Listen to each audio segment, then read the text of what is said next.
nama saya Tio Indasari, saya guru SMK Negeri 3 Dumai. Saya mengajar pendidikan agama Kristen dan melakukan ujian rutin di PPG Batch 2 IKN Ambon. Terima kasih. Shalom, selamat pagi anak-anak.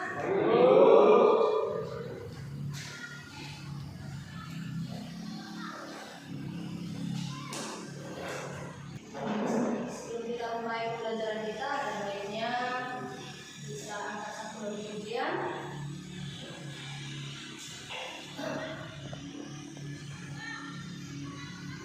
Kasih dari Yesus dua-dua ya.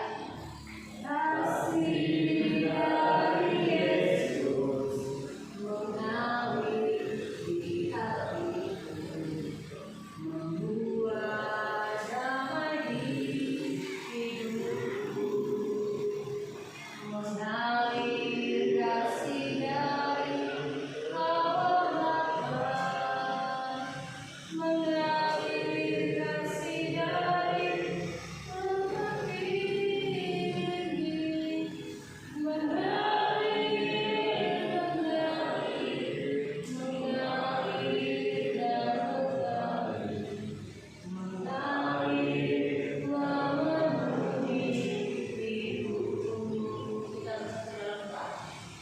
Bapak-Ibu yang baik, kami sungguh berterima kasih ya Tuhan, di mana Bapak masih memberikan kesehatan, sehingga kami dapat berkumpul di tempat ini Tuhan, untuk memulai pembelajaran kami terlebih dahulu agar kami layak berpuji dan menyembah Kau Tuhan hanya sampai selama-lamanya. Amin. Oke, sebelum kita mulai pembelajaran kita, ada baiknya Ibu absen dulu.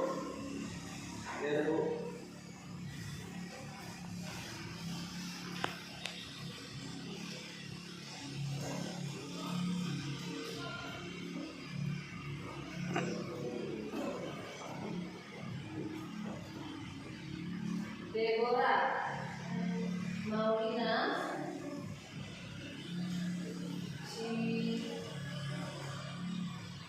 Lukas, Ben, Hagai, Yusril, Rindika, Dery, Andika, Johan, Diki, Dani, Jane, Raja, Jeffrey. Oke, semuanya hadir ya. Sebelum memulai pembelajaran kita, Ibu mau kasih sebuah firman, yaitu terambil dari kitab Amsal. Amsalnya yang pertama, ayatnya yang ke-8. Cuma satu ayat aja.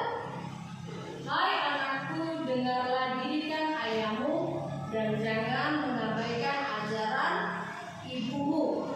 Jadi firman kita pagi hari ini, hai anakku, dengarlah didikan ayahmu dan janganlah mengabaikan ajaran ibumu. Artinya di sini kita sebagai anak mengajarkan kita supaya kita mendengarkan didikan ayah kita dan jangan mengabaikan ajaran ibu kita.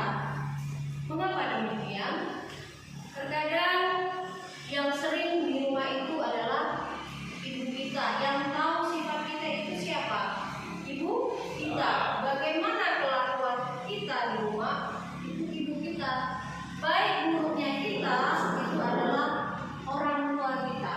Bagaimana kamu dalam menyikapi kehidupanmu?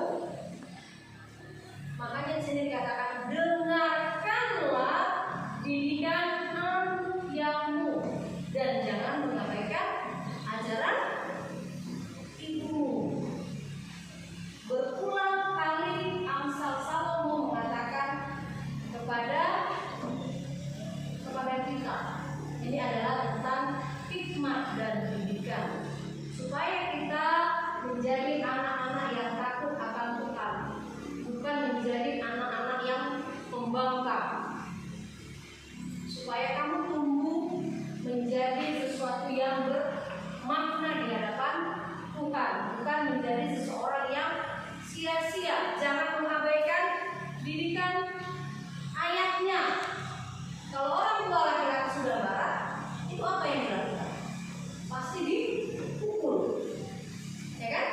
Dia ambil kayu atau dia ambil lidi, dia libas kamu sampai kamu menyesali perbuatanmu. Tapi kalau ibu, apa ibu yang ibu lakukan? Nah, yang apa yang ibu lakukan? Hanya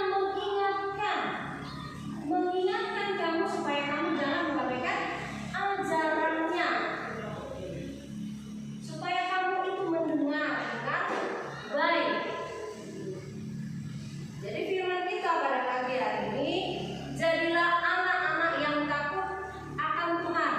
Jangan mengabaikan ajaran orang tua kita supaya dia sehat, ya kan? Supaya dia panjang umur. Seperti kita kelima, apa yang kita kelima? Hormatilah ayah dan ibumu supaya lanjut umurmu di tanah yang diberikan Tuhan Allah kepadamu. Bukan kepada saya, kepada kita semua. Amin. Amin. Firman kita pagi hari sampai di sini. Oke, kita masuk ke pembelajaran kita hari ini adalah tentang spirit. Sebelum kita masuk ke sini, ada yang mau ibu tanyakan. Siapa yang tahu pelajaran kita yang minggu lalu? Coba angkat tangan. Ya Lukas. Kita bercinta kepada Tuhan. Ya, apa itu cinta keluarga Tuhan? Saling membangun. Ya, saling membangun. Tepuk tangan buat Lukas.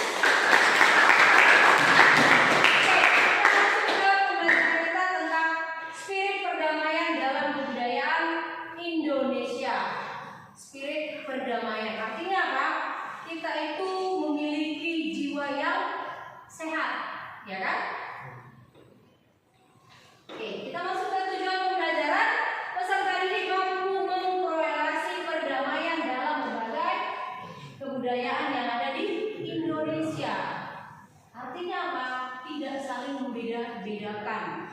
Yang kedua, peserta didik mampu mendeskripsikan arti masyarakat majemuk dalam kebudayaan Indonesia. Peserta didik mampu membuat karangan singkat tentang perdamaian dalam kebudayaan daerah masing-masing. Artinya kalian membuat sebuah karangan singkat tentang bagaimana itu kebudayaan yang damai. Yang keempat, peserta didik mampu menuliskan keunggulan proses perdamaian dalam kebudayaan Indonesia.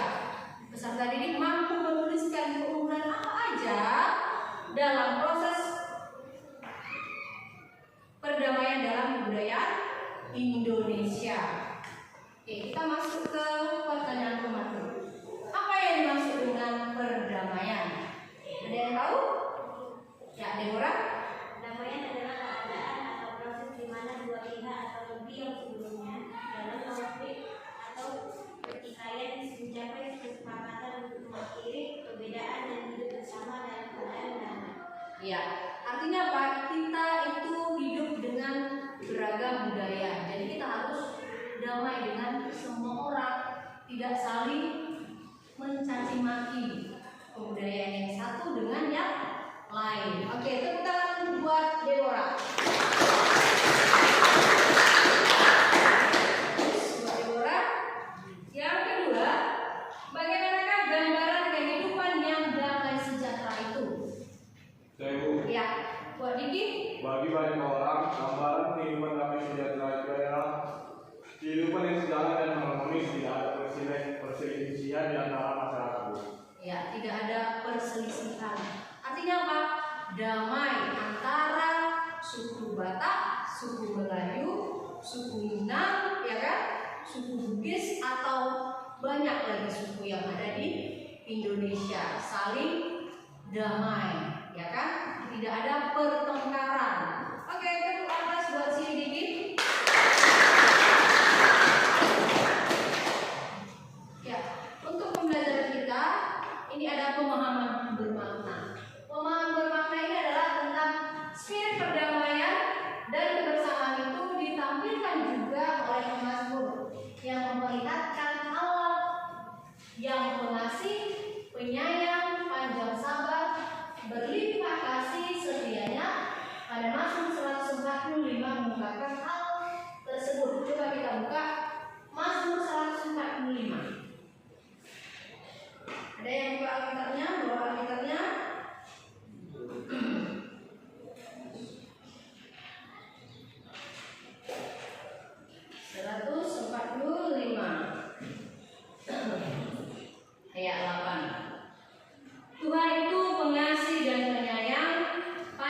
dia tidak lengkap badannya walaupun itu Tuhan tetap mengasihi kita, tetap menyayangi kita, bagaimanapun kehidupan kita tidak akan pernah Tuhan tinggalkan.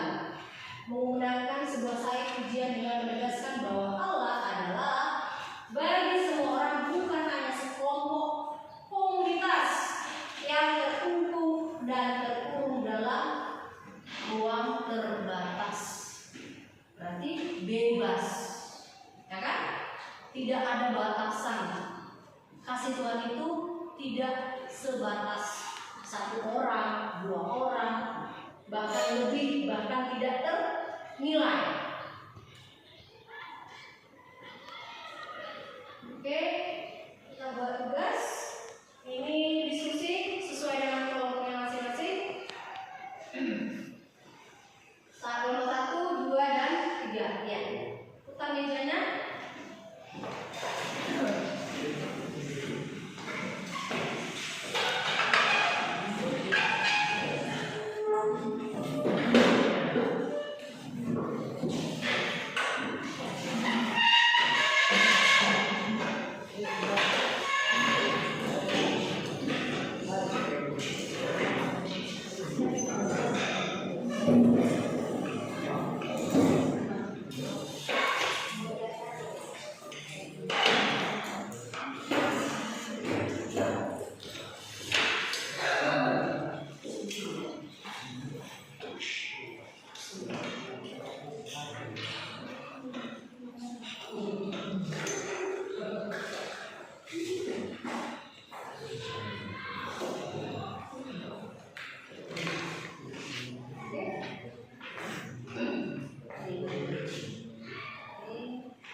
Kami dari kelompok 1 akan menampilkan hasil gambar membuat karikatur dengan tema kebutuhan Indonesia berbagai suku bangsa dan agama. Di dalam gambar kami ini terdapat dua agama yang saling menghargai walaupun terdapat perbedaan. Sekian dari kami, ada apa yang ingin bertanya? Ada agama apa saya sedikit? Di dalam kami terdapat agama Buddha dan Konghucu. Dan kenapa kamu bilang itu berdamai? Karena di setiap agama terdapat ajaran yang disebutkan bahwa setiap orang harus bisa saling menghargai dan mengasihi orang lain, walaupun mereka berbeda dengan kepercayaan. Apakah Lukas apa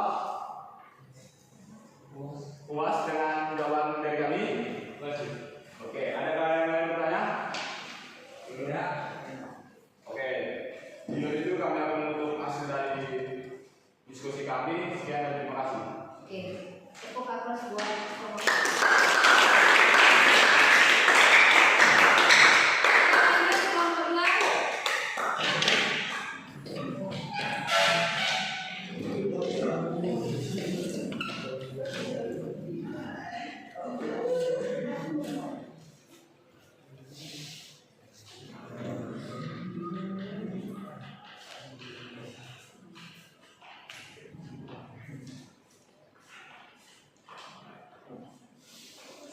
Semuanya, kami akan mendiskusikan hasil diskusi kami tadi. Kami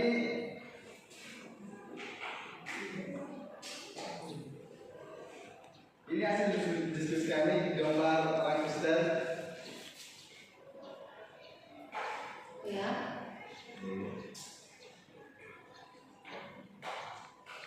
Walaupun kayak gini, ya itulah hasil diskusi kami bareng sempurna.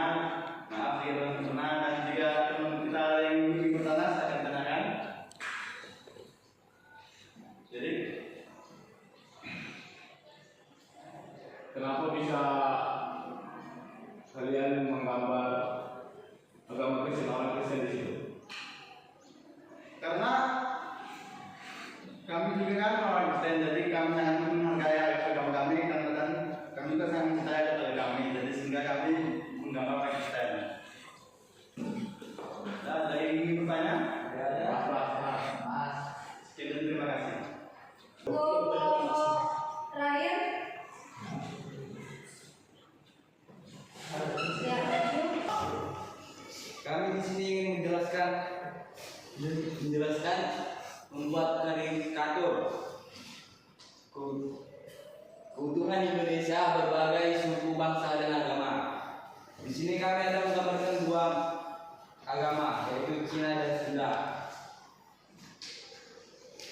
Di dalam dua gambar kami ini terdapat dua agama, dan di dua ini kita bisa belajar cara menghargai setiap agama berbeda. Apakah ada yang ingin bertanya? Tidak ada? Oke. Sekian dari kami, terima kasih.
dari nilai-nilai budaya, nilai-nilai luhur yang diwariskan oleh nenek moyang tercermin dalam banyak aspek kehidupan, baik dalam agama, adat istiadat maupun filosofi sosial masyarakat. Perdamaian bukan hanya sekedar tidak adanya konflik, tetapi juga keselarasan, toleransi, gotong royong antara individu atau kelompok masyarakat, kearifan lokal dan filosofi hidup, agama dan kepercayaan, kesatuan dalam keberagaman, tantangan dan harapan. Secara keseluruhan, spirit perdamaian dalam kebudayaan Indonesia merupakan fondasi yang sangat kuat dalam membangun kehidupan bersama yang harmonis, damai dan penuh toleransi. Dengan terus menjaga dan memelihara nilai-nilai ini, Indonesia dapat mewujudkan perdamaian sejati di tengah-tengah keberagaman yang ada. Dari sini, kearifan lokal, filosofi agama, kesatuan dan keberagaman. Artinya kita saling melengkapi, jangan saling menjatuhkan. Oke, itu kesimpulan dari Ibu. Nah, ada beberapa refleksi, beberapa aspek refleksi yang kita bisa lihat. Indonesia sebagai negara dengan keberagaman budaya. Ada berapa banyak budaya yang ada di Indonesia? Banyak kan? Oke. Bahasa yang sangat kaya telah mencerminkan semangat perdamaian dalam setiap lapisan kehidupan masyarakat. Seperti spirit perdamaian tidak hanya dapat ditemukan dalam ajaran agama, tetapi juga dalam tradisi, seni, nilai-nilai budaya yang diwariskan turun-temurun. Berikut ini adalah beberapa refleksi spirit perdamaian budaya Indonesia, seperti Pancasila sebagai dasar negara, ya kan? Pancasila ada berapa sila kita? Ada 5. Oke, yang kedua, gotong royong, saling membangun antara yang satu dengan yang lain. Yang ketiga, toleransi, sifat toleransi kita itu tinggi. Ya, yang keempat, adat istiadat atau kearifan lokal. Yang kelima, seni dan budaya. Yang keenam, konsep Bhinneka Tunggal Ika. Meskipun kita berbeda-beda, tetap satu jua. Dengan memelihara dan mengenalkan kebudayaan perdamaian ini, Indonesia dapat menjadi contoh bagi dunia dalam menciptakan harmonis di tengah-tengah perbedaan. Oke.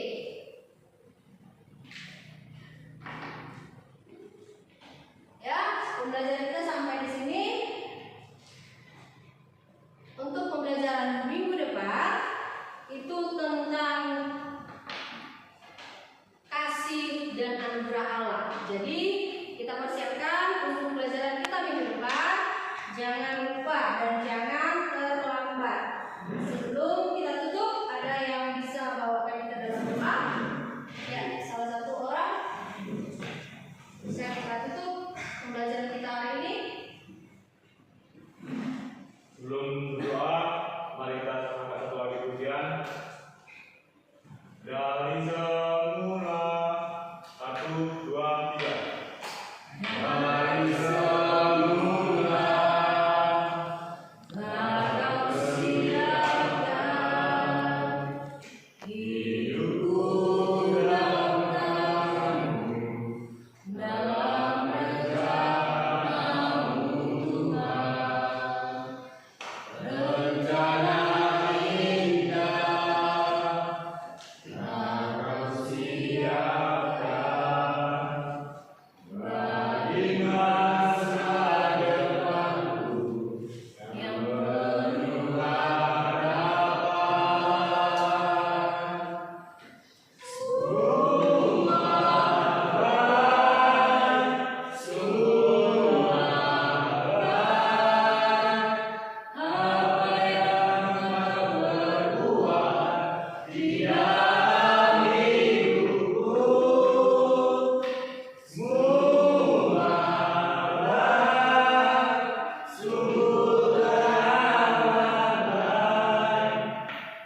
untuk menimba ilmu. Kami Tuhan cinta